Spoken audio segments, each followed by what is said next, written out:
네, 오늘은 사무엘하 16장을 통해서 다윗의 겸손함을 한번 보도록 하겠습니다. 겸손함이란 무엇인가? 진정으로 겸손하다는 것은 어떤 뜻이 있는가? 한번 우리가 보기를 원하는데요. 다윗은 하나님의 뜻을 찾고 따랐던 사람입니다. 말로만 그렇게 했던 것이 아니라 진심으로 그랬던 것입니다. 마음속 깊은 곳에서 하나님의 뜻이 무엇인가 궁금해했고 또 하나님의 뜻이 이것이라면 그것이 무엇이든지 그것을 따르려고 했던 사람이었습니다. 그래서 오늘 사무엘하 16장에 있는 말씀을 통해서 하나님의 뜻을 따르는 사람의 참 모습을 우리가 한번 보기를 원하는데요. 어저께 있었던 이야기 잠시 돌아가 보면서 우리가 계속해서 생각을 해보려고 합니다. 구테타가 일어나니까 이제 다윗의 군사들이 다윗을 찾아옵니다.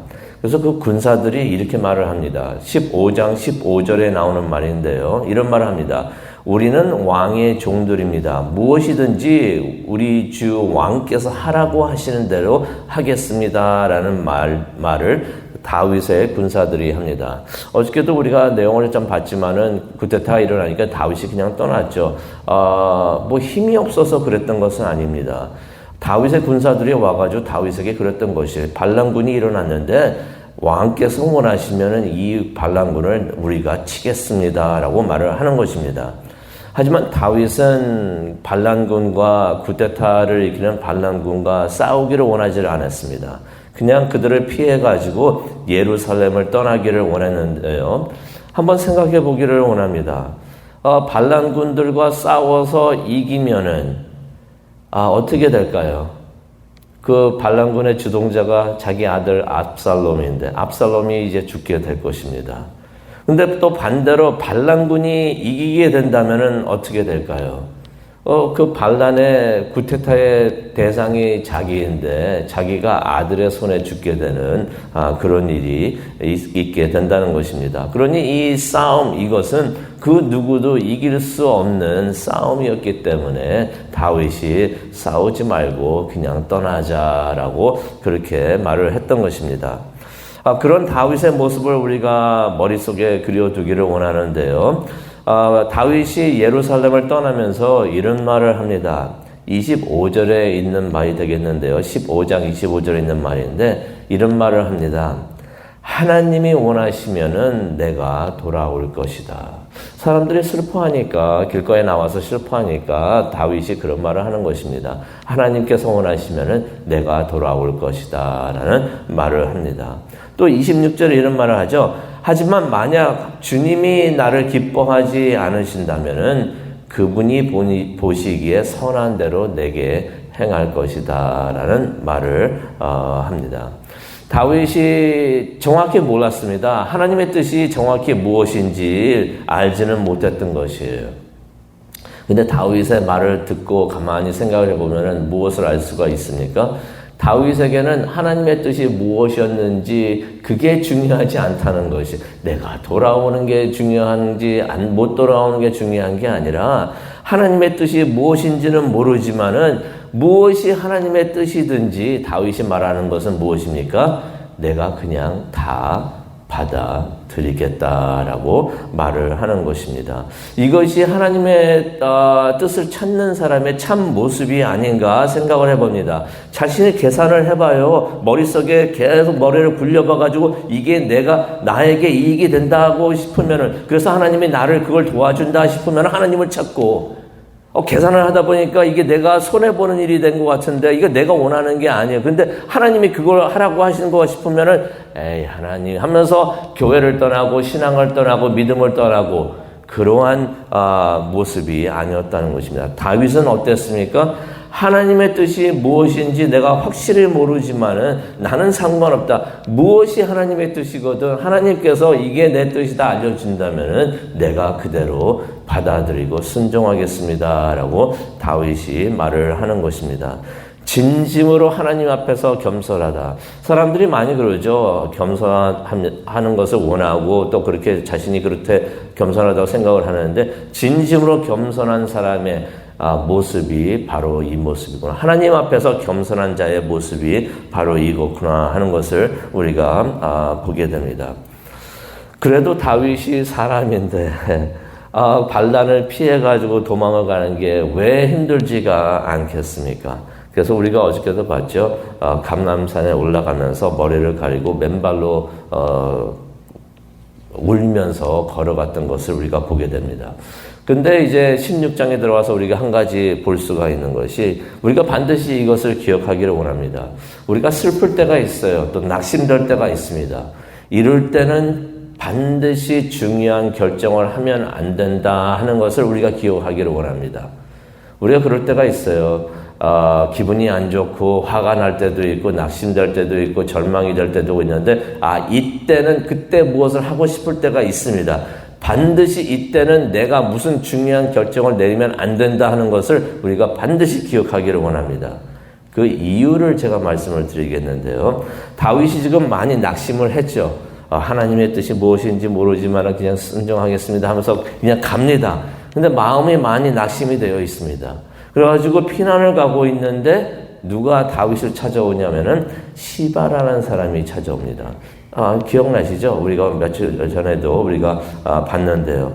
이 시바는 누구였냐면은 다윗의 절친, 베프라고 말할 수 있는 요나단의 아들 무비보셋의 종인 것입니다. 기억하시죠? 시바가 오니까 이 시바가 그 무비보셋 그 다림 절고 있었던 그 무비보셋을 섬기고 있어야 되는데 혼자서 이렇게 온 것이에요. 그래서 다윗이 왜 왔냐라고 하면서 또 왔으면은 무비보셋하고 같이 오지 혼자 온 걸 보고서 무비보셋은 왜 오지 않았는가 물어보면서 궁금해합니다. 이때 시바가 있는데요. 참 그렇습니다. 자기 주인이 되죠. 무비보셋이 주인이 되는데 그 무비보셋을 중상모략을 합니다. 또 거짓말을 합니다. 16장 3절이 되겠는데요. 뭐라고 말을 하냐면요. 무비보셋은 지금 예루살렘에 있는데 지금 이스라엘 사람들이 자기 할아버지 사울의 왕국을 자신에게 돌려줄 것이라 생각하고 있습니다. 라고 말을 합니다. 그게 거짓말이었던 것이에요. 지금 압살롬도 지금 반역을 일으켜가지고 막 그러고 있는데 지금 무비보셋도 그거를 하고 있다고 거짓말을 합니다. 이때 하나님께서 사울의 왕국, 이게 사울 그 베냐민 지파 그쪽이잖아요. 사울의 왕국을 나에게 이제 주시는구나. 무비보셋이 그거 생각도 하고 있지 않는데, 무비보셋이 지금 그러고 있습니다. 내가 그거 알려주려고 내가 왔습니다. 라고서 딱 그렇게 말을 하고 있는 것입니다. 거짓말이잖아요. 다윗이 딱 그 말을 들으면은, 좀 알아차리고, 그냥 이게 사실인가 아닌가 알아보든가 그렇게 했어야 되는데 너무 마음이 낙심되어 있고 힘들어 하니까 판단을 잘못을 합니다. 그래가지고 어떻게 합니까? 확인도 안 해보고 무비보셋에게 그 전에 사울의 땅을 다 줬었잖아요. 그거 취소. 그러더니 무비보셋에게 주었던 거 다 시바 네가 다 가져라 이렇게 말을 합니다. 그게 다윗도 그래서 우리가 깨달아야 됩니다. 우리가 낙심하고 힘들어하고 그럴 때는 우리가 상황 판단을 잘 못할 때가 많이 있어요. 그래서 우리가 그런 상황에 있을 때는 절대로 중요한 결정을 하지 마시기를 바랍니다. 나중에 반드시 후회하게 됩니다. 그래서 우리가 항상 하나님의 뜻을 찾으면서 또 기도하면서 하나님이 알려주실 때 그렇게 해야 되는데요. 우리가 그래서 낙심될 때는 중요한 결정을 하게 되면 실수할 수 있겠구나 하는 것을 우리가 깨닫기를 원합니다.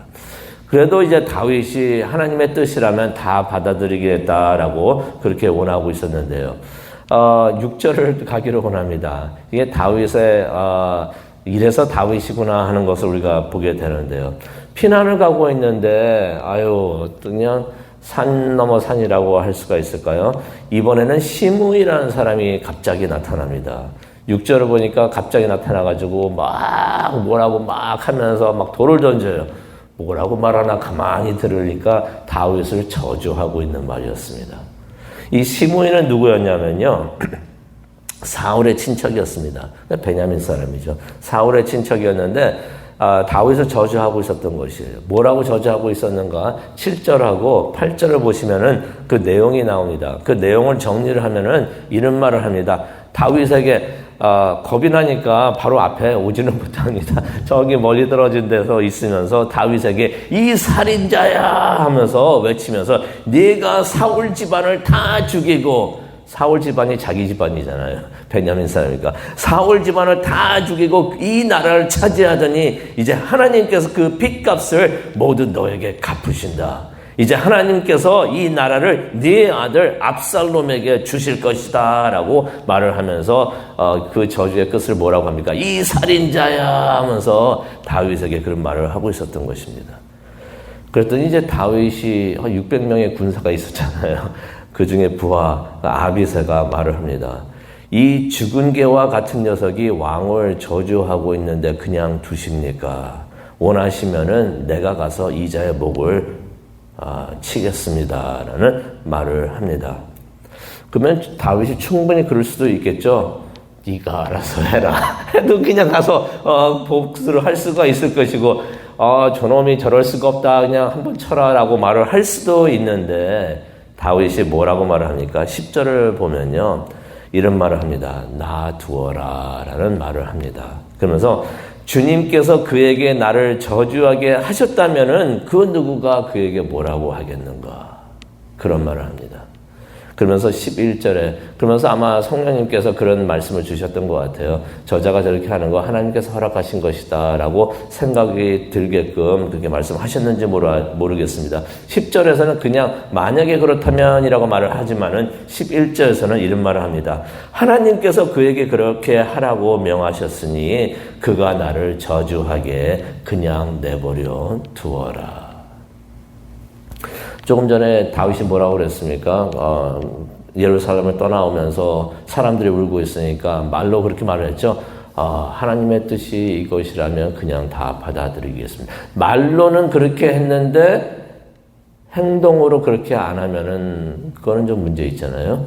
다윗이 어떤 사람이었습니까? 말로도 그렇게 하고 진짜 그런 상황이 왔을 때 이게 나에게 아픔이 된다 하더라도 이게 하나님의 뜻이고 또 하나님이 허락하신 거라면 내가 그냥 받아들이겠습니다. 그렇게 받아들이는 다윗의 모습을 봅니다. 그래서 다윗이 아무 대응을 안 합니다. 아무 대응을 안 하고 묵묵히 갈 길을 걸어가는 것을 보게 됩니다. 여기서 예수님의 모습도 보이죠. 십자가에 못 박혀 돌아가시기 전에 얼마나 많은 모욕을 당하십니까?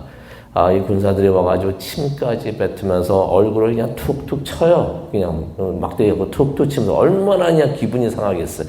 툭툭 치는데도 예수님께서는 가만히 계시면서 아무 대응을 하지 않으셨는데 다윗도 그러면서 묵묵히 갈 길을 걸어가는 것을 봅니다. 13절을 보니까 시므이는 그러면서 계속 쫓아와요. 계속 쫓아오면서 저주를 합니다. 돌을 던지고 흙을 막 던지고 그러는 것을 우리가 말씀을 통해서 보게 됩니다. 우리가 이 말씀을 생각을 하면서 이제 묵상하는 시간을 갖기를 원하는데요. 이게 겸손한 사람의 참 모습이 아닐까. 이게 바로 하나님을 따른다고 하는 사람들의 참 모습이 아닐까 생각을 해봅니다. 겸손하다는 것이 무엇이 겸손한 것을 말하겠습니까? 자신의 모든 것을 다 버리고 하나님의 뜻을 찾는 것이 진정한 겸손이 되는 줄로 믿습니다. 그게 바로 순종인 것을 우리가 깨닫기를 원합니다. 누구라고 자기의 꿈이 없고 자존심이 없고 명예가 없고 장래가 없고 삶이 없고 감정이 없겠습니까? 한 대 맞으면 한 대 치고 싶은 게 사람의 마음인데 겸손하라. 하나님의 말씀, 예수님의 겸손, 다윗이 그것을 알고서 그대로 행했던 것을 우리가 보게 됩니다. 쉽지는 않죠. 왜냐하면 사람들은 손해보는 거 싫어합니다. 내가 이익을 못 받는다 싶으면은 이게 지는 것이라고 생각해서 지는 거 누가 좋아하겠습니까? 하지만 하나님께서는 오늘 말씀을 통해서도 우리가 보게 되는데요.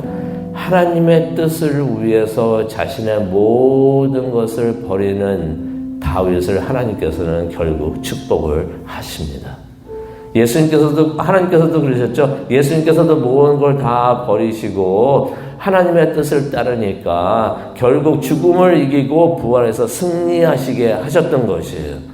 다윗이 이렇게 힘든 일을 걸었지만은 다 모든 것을 버리고 포기하고 하나님의 뜻이라면은 내가 순종하겠습니다라고 하니까 결국 하나님께서 다윗을 회복을 시키시고 다시 이스라엘의 왕이 되게끔 하나님께서 해주시는데 오늘 우리가 이러한 하나님을 보기를 원합니다. 우리의 겸손과 순종을 반드시 축복을 하시는구나.